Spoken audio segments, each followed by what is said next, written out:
ლევან გამარჯობა. ბათუმიდან გვერდთვება მგონი, ლევან გამარჯობა.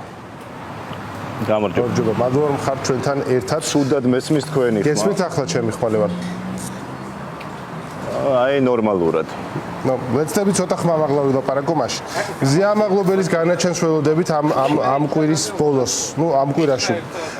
და ეს მნიშვნელოვანი თემაა. რას ნიშნავს გზია ამაღლობელის საქმე ქალაქი ბათუმისათვის?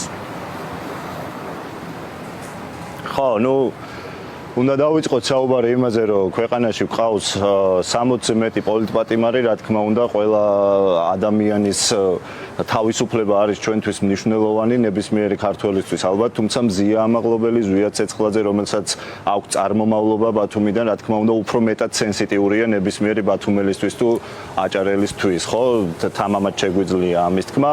მზია ამაღლობელი ნამდვილად არის სინდისის პატიმარი, ჩვენ ვიცით, რომ ქვეყანაში არა გვაქვს სასამართლო, ჩამოშლილია თავიდან ბოლომდე სტრუქტურულად სასამართლო სისტემა და რაღაცა უკეთესის მოლოდინი არ გვაქვს, უკეთესი განაჩენის მოლოდინი, ხო, რა თქმა უნდა, სავარაუდო გადაწყვეტილება გვესმის, რომ სასამართლოს მხრიდან იქნება გამამტყუნებელი მზია ამაღლობელის მიმართულებით და სავარაუდოდ მას შეუფარდებენ პატიმრობას. რა თქმა უნდა, ბათუმი ამაზე იქნება ბათუმი და ბათუმელები ამ ყველაფერთან დაკავშირებით ბრაც გამოხატავს, იმიტომ რომ ბათუმი ვიცით ჩვენ რომ რაღაცა აქტიურია ამ ხრივ ოპოზიციური ქალაქია და არაერთხელ რაღაცა დიდი აქციებისთვის მიუმართავს ბათუმს, როგორც ეხლა 2 აგვისტოს, ასევე ჩვენ ძირითადი მოთხოვნა სხვა გვაქვს და მაგაზეც მომცემთ ალბათ შესაძლებლობას ვისაუბროთ, თუმცა მზია ამაღლობელის თავისუფლება, ზვია ცეცხლაძის თავისუფლება და სხვა ყველა პოლიტპატიმრის თავისუფლებაც იქნება, რა თქმა უნდა, თავარი მოთხოვნა ამ აქციის გამომდინარე იქედან, რომ ჩვენ ძირითადი მოთხოვნებიდან გადახვევას არ ვაპირებთ და რა თქმა უნდა პოლიტპატიმრების თავისუფლებას და ახალ არჩევნებს ვაყენებთ მთავარ მოთხოვნად. კი ბატონო, ლევან, აი სწორედ ამ თემაზე უნდა გითხოთ, რაც თავად ახსენეთ, მარშს გეგმავთ, ხო? როგორ მიდის ორგანიზება ადგილობრივ დონეზე ამ მარშის? ანუ ეს ორგანიზდება ცენტრალურ დონეზე, თქვათ, აი თბილისიდან ამ 8 პარტიის თუ ადგილზე ადგილობრივი ორგანიზაციები ხართ ერთმანეთთან კოორდინაციაში. როგორი არის ეს კოორდინაცია იქ ადგილზე, ბათუმში? ხო, იცით რა, მე პირდაპირ რაღაცა ყოველგვარი ქედმაღლობის გარეშე შემიძლია გითხრათ, რომ სანამ ყოველთვის მე 2020 წლიდან ვარ პოლიტიკაში და რაც მინახავს, სანამ თბილისში რაღაცა ეს ერთად დასხდომა მოხერხდებოდა პოლიტიკოსებს შორის, ბათუმში ამას მანამ ვახერხებდით და ეხლაც რა თქმა უნდა გამოგვდის. ეს მნიშვნელოვანია, რომ თბილისში 8 პოლიტიკური პარტია მთავარი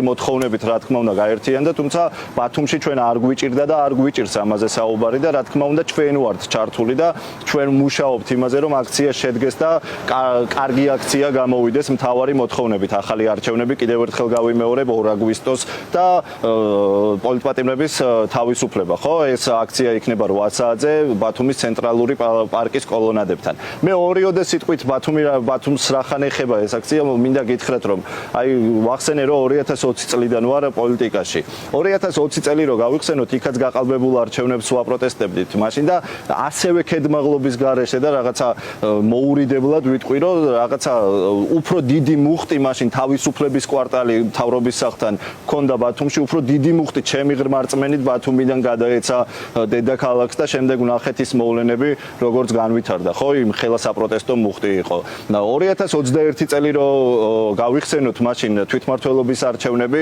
რა ვიცი თბილისი დედაქალაქის მოგება ოპოზიციისთვის ყველაფერი მნიშვნელოვანი იყო რა თქმა უნდა მაგრამ დედაქალაქი რა თქმა უნდა განსაკუთრებით მნიშვნელოვანი იყო მაგრამ ისეთი სწორი კამპანია დაუსახეთ და ვაწარმოეთ ყველა პარტიამ მაშინ ისეთი თანმიმდევრულები ვიყავით საერთო კანდიდატებზე შევთანხმდით გიორგი კირთაძე იყო რაღაცა ოპოზიციის გაერთიანებული მერობის კანდიდატი ნახეთ რომ ამ ყველაფერმა იმუშავა თანმიმდევრულობამ იმუშავა და 2021 წელს რაღაცა მართლა რეფერენდუმად აღიქვა ხალხმა ის არჩევნები რაც ბათუმში ჩატარდა და ამან დადო შედეგი მართალია შემდეგ ვნახეთ რაც მოხდა და ნუგზარ ფუტკარაძის кейსი გვახსენდება კობახიძის განცხადება გვახსენდება რომ ბათუმში მიუხედავად იმისა რომ ოპოზიციამ მოიგო ჩვენ მაინც გვექნება უმრავლესობა და მეორე ტური როგორ ჩატარდა რაღაცა ხელების გადაგრეხვის პრინციპი ყველამ ერთად ვნახეთ ასევე ვნახეთ რა ვიცი რუსული კანონი ორჯერ შემოგდებული შემდეგ გაწეული შემდეგ ისევ დაინიცირებული რომ გავიხსენოთ კი რა თქმა უნდა აქ ვერავინ ვერ იტყვის რომ თბილისში ამ დროს მუხტი არ იყო, თუმცა პროპორციით და ფართობით და მოსახლეობის რაოდენობით რო შევადაროთ, ხედავდით რომ ბათუმში რაღაცა განსაკუთრებული სიტყვა ითქვა რუსული კანონის წინააღმდეგ ორივე შემთხვევაში, ხო, უამრავი ადამიანი გამოდიოდა და ასე შემდეგ.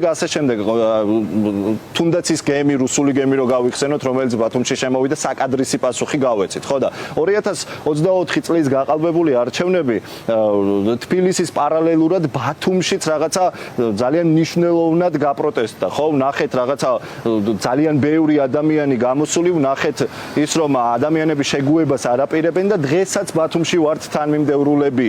ეს 8 პარტია და სამოქალაქო საზოგადოება, ამიტომაც გეგმავთ ახლა ამ მარშს, რომელიც იქნება კიდევ ერთხელ მაყურებლისთვის გავიმეორებ 2 აგვისტოს 8 საათზე ბათუმის ცენტრალური პარკის კოლონადებთან, იმიტომ გეგმავთ რომ ვიღაცებს თუ გონიათ რომ ამ აქციას არ აქვს მნიშვნელობა, რაღაცა მუხტმა კლება დაიწყო, დაუმტკიცოთ რომ ეს ასე არაა.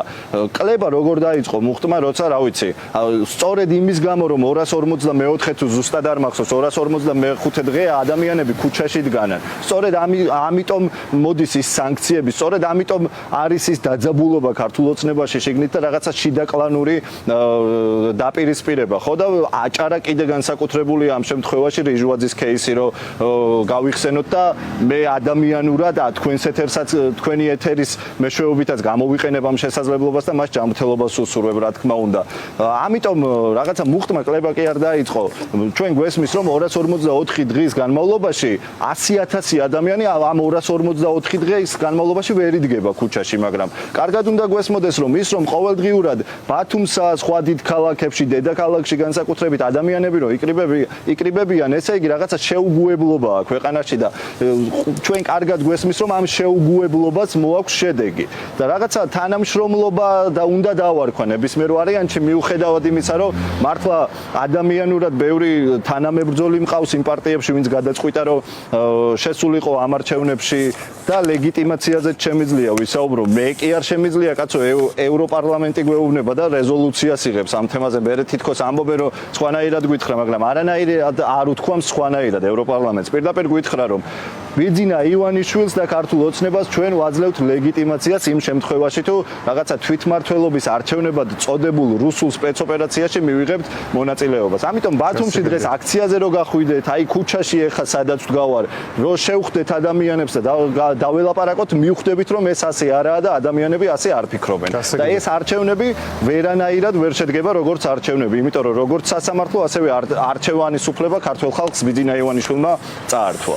მადლობა ძალიან დიდი. ლევან გორგილაძე გვერდებოდა ქალაქი ბათუმიდან კოალიცია ცვლილებისთვის წარმომადგენელი, ლევანს დავემშვიდობები.